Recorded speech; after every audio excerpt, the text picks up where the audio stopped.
Welcome everyone, Marcelo is my name. I'm the niche fragrance collector and I love niche perfumery, and in particular I love those brands that have this beautiful long history, but yet if I say the name like Lubin, do you know who they are? I mean, I know when I first came across the brand Lubin, I was drawn by the bottle. I was drawn by these beautiful, very Art Deco looking bottles, and actually the female bottles with the look like it's like a hat. It's a silhouette of a woman with a hat on. They just drew my eye. It wasn't until I started to uncover it a little bit more that I realized that this is a brand that's been around for over 200 years. It really starts with Louis XIV, the Sun King himself, who loved all things perfumery. The Palace of Versailles was called the perfumed court. At that time, no one took baths. They felt that by taking a bath, that you would make yourself susceptible to diseases. They felt that by soaking in water, that diseases would actually enter your pores and you would then obviously get sick. So instead, Louis XIV would get scented towels and, well, he didn't, but his servants did, and would wash him with that. As a result, the whole perfume industry began to evolve and began to take shape. Fast forward to Louis XVI, who married Marie Antoinette, and now the whole perfume business had become an industry. There was a town in France called Montpellier, and in Montpellier there was a man by the name of Jean-Louis Farragon. Now Jean-Louis was the perfumer for the French court. He was the royal nose, essentially. And in particular, he created a lot of perfumes for Marie Antoinette. And I've read some of the things that he had written, and I think he was in love with Marie Antoinette. I mean, it makes sense. I mean, she was a beautiful woman. She loved the perfumes that he created. And he wrote one time, "For you who so love flowers, I offer you this bouquet." And that was something that he wrote when he created a new perfume for her. One of the perfumes he created is actually around today, which is called Black Jade.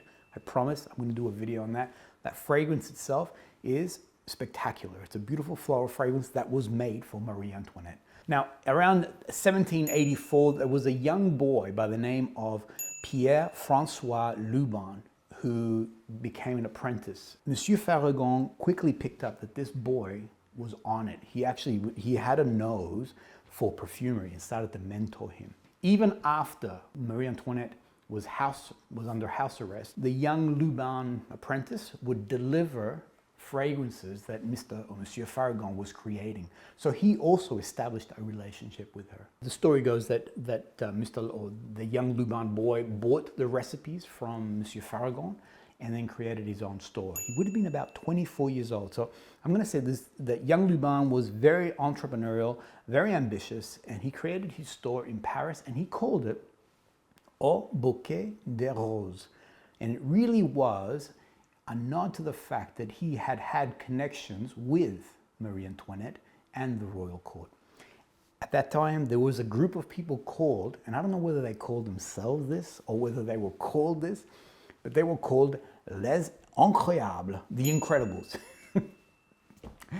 They were the trendsetters, essentially, you know, and they fell in love with the fragrances that young Pierre-François was creating. As a result, the Empress Josephine Bonaparte got wind of these beautiful perfumes. Lubin then started making perfumes again for, well, not the French court now, but definitely the new emperor, essentially, Monsieur Napoleon. He also then gained notoriety in the English court and also the Russian court. So all of a sudden, Lubin as a brand began to explode. And the history goes for about 160 years, since the 1960s. Essentially what happened was that Pierre-François then sold it to other people who were also involved with the brand. And then those individuals passed it on from family. So it stayed very much a family-owned business. Like everything, when it's family-owned, you live, you breathe, your passion, everything is about developing that brand. It was in the 1960s that the Lubin brand got sold to a multinational, and nothing against multinationals other than they're designed to generate a profit. It's nice to have cute stories with historical connections to Marie Antoinette, the royal court, all these sorts of things, but if that business is not generating value, then it's not wanted. And so what happened was this incredible perfume house with such an incredible legacy and just beautiful perfumes in its collection got lost in time. Fast forward to the 1980s, a gentleman by the name of Gilles Thévenin came across the brand. Actually, the way the story goes, and this is by Gilles himself, he mentioned that, so he used to work for Guerlain, and he wanted to create his own brand, essentially. And Jean-Paul Guerlain, so he was being mentored by Jean-Paul, said to him, don't start something new, buy the Lubin brand off the multinational. Buy this brand, because what you'll be buying is all these recipes, all these formulas. And yes, you could reconstruct them, but you'll have the whole book.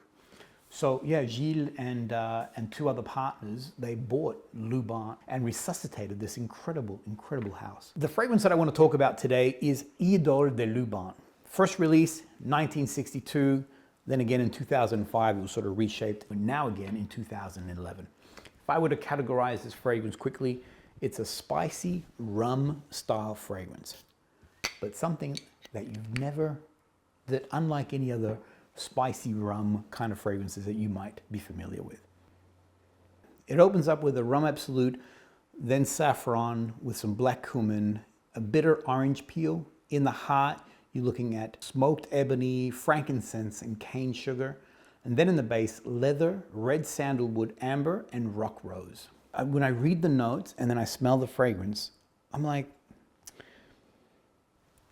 I can pick up the spice, but I'm not picking up the cumin. I can pick up the rum-like quality that it has, but it's not a boozy fragrance. I can detect the sweetness, but there's no gourmand levels to it. There is a slight, on the dry down, there is a slight hint of leather, but it's not a leathery fragrance. For me, this fragrance is utterly unique in the sense that the notes that you're seeing there does not translate into something that I'm familiar with, that I can go, oh yes, I'm picking up the rum. No, for me, this is one constructed, complete fragrance, which is masculine, it's woody. It does fall under a woody amber category, but it's not an ambery fragrance.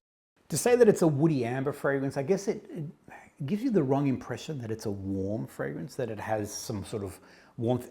Does it work well in winter? 100%. However, it does work well in summer.